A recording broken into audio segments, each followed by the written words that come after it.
me show you how easy it is to design in Silhouette Studio. Let's make a cherry, and we can use this cherry later on in our glass etching class. So we want to start with a nice clean design area, and we're going to come over to our shapes and select a circle.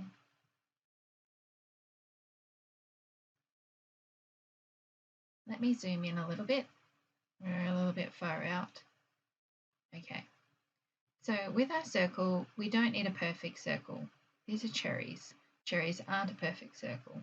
So just freehand draw a circle.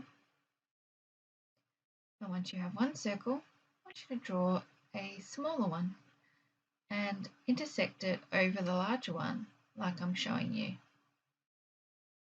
Once you've got that, select them both, come over to your modify panel and subtract. And then we get this little dip, which is where our stem is going to go.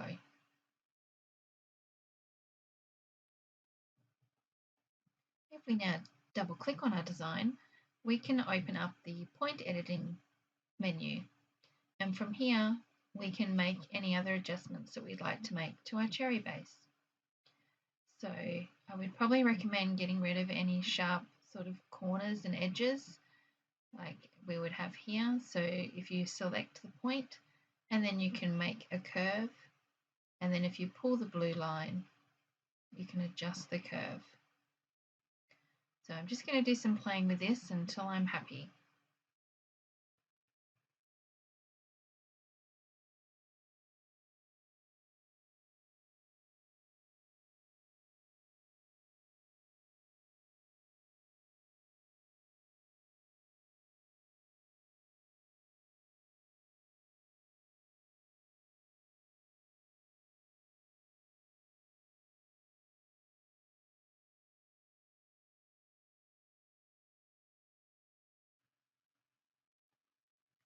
Right, now you want like a half moon type shape.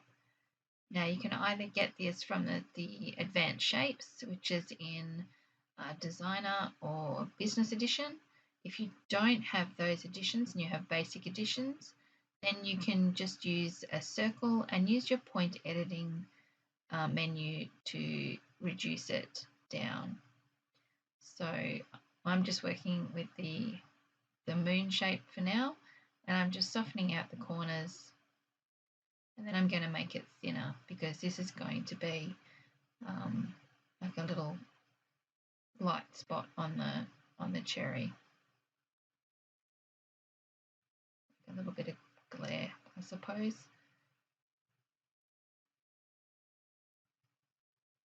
So you sort of want a shape like that. Once again, you don't want it to be perfect. It needs to be sort of a little bit uneven, if you like, because it is depicting a cherry. Okay, so I think that looks pretty good, pretty happy with that. I'm going to select both of them and group them together. So remember, group is object group, or you can say Control G.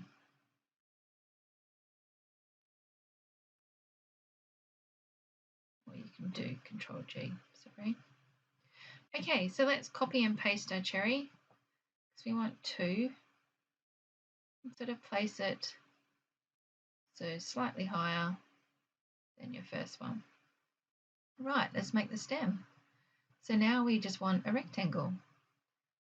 We're going to just draw a rectangle,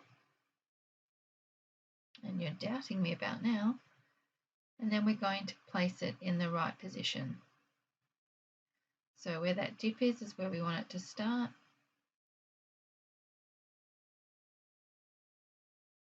We're going to copy and paste it. So we want one here, once again, place it in the dip. So we just want to make sure that we get that angle right.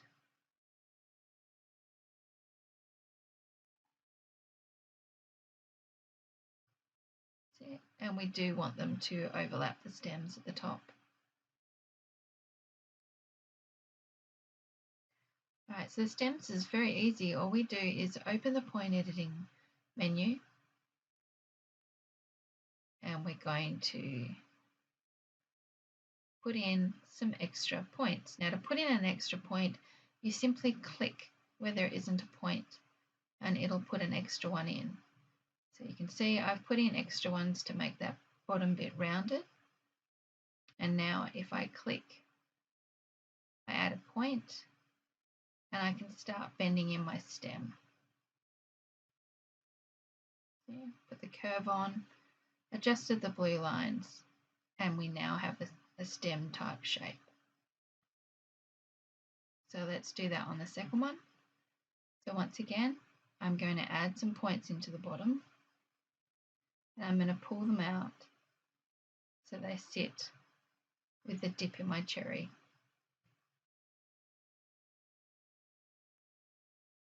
And then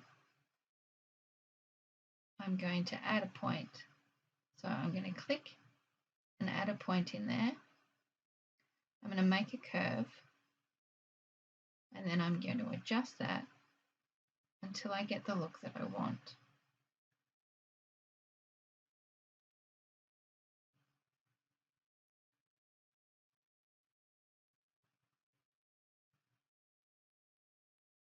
So sometimes you have to play a little bit until you get it where you want it.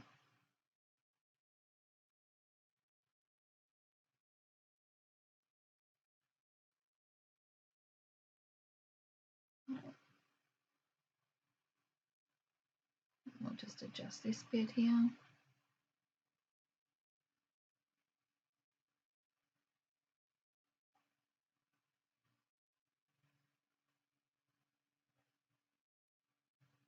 You can see how that's now starting to look like two cherries.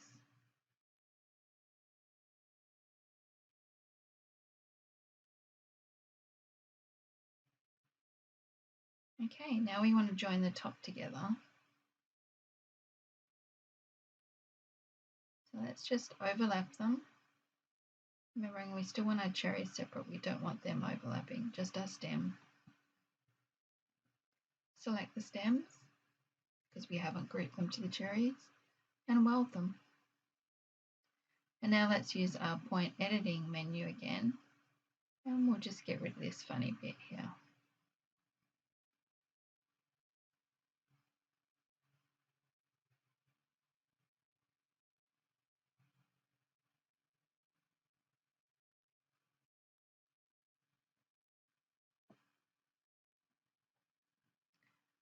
Okay, let's make a leaf. So let's come over and we'll draw another circle, but this time let's make it a little bit oval shaped.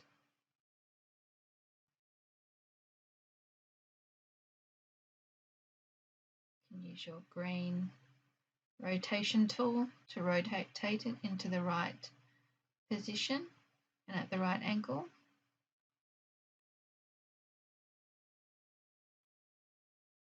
And when you're happy, you're going to convert to path and double click on it to get your point editing menu up.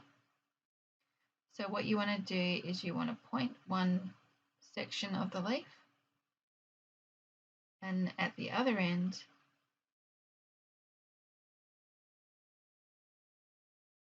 you want to flatten it slightly.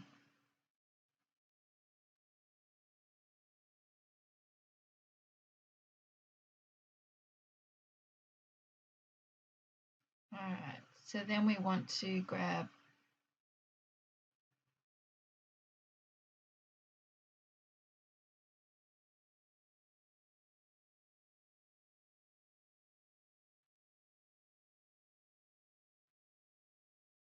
a rectangle and we're going to make it really, really thin. Use your rotation tool again to get it to the right angle.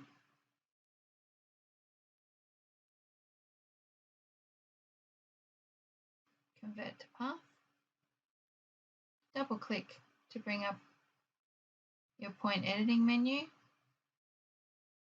And remember how before with the stems we added in points. So what we do is we click on the line and that will add in points that we can then edit. Because what we want to do is we want a nice thin line, but we want it to follow the leaf. So we don't want it to be straight, we want it to be angled.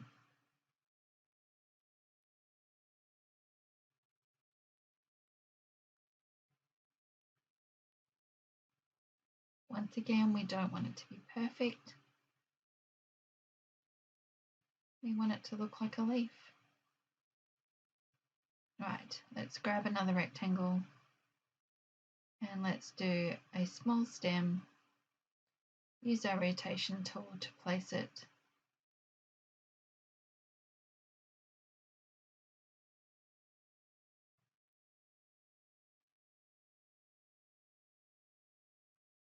We just want that to just slightly bend.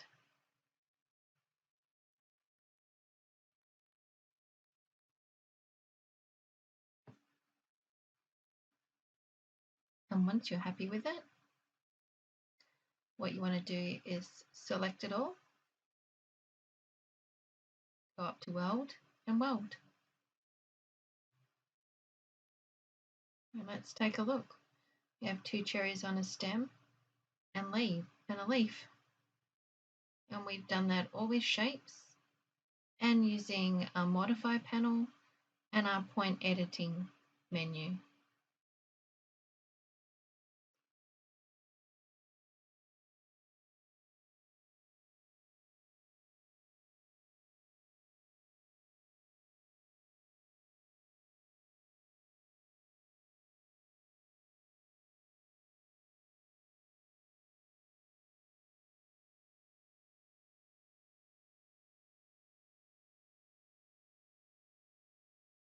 Okay, let's group this together. So object group, and I'm going to show you how to save them. So first of all, let's fill them in. Let's go to the fill panel, and I'm just going to fill them black for the moment. So there we go. And obviously we have our cut lines on there. So to save it, what we want to do is select it, come over to File, we go Save Selection. I'm saving to hard drive. I put the name in that I want to call it. And first of all, I'm going to go PNG. So I click OK and it opens up this panel. I want a transparent background and I say OK. And now we can save it as a PNG. So save selection, save to hard drive, name it, use the drop down menu, select JPEG, say OK. Once again, we enter it.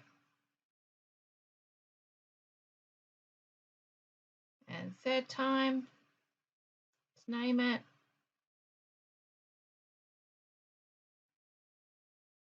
And let's go SVG. Now we've got it saved as an SVG, a PNG, and a JPEG.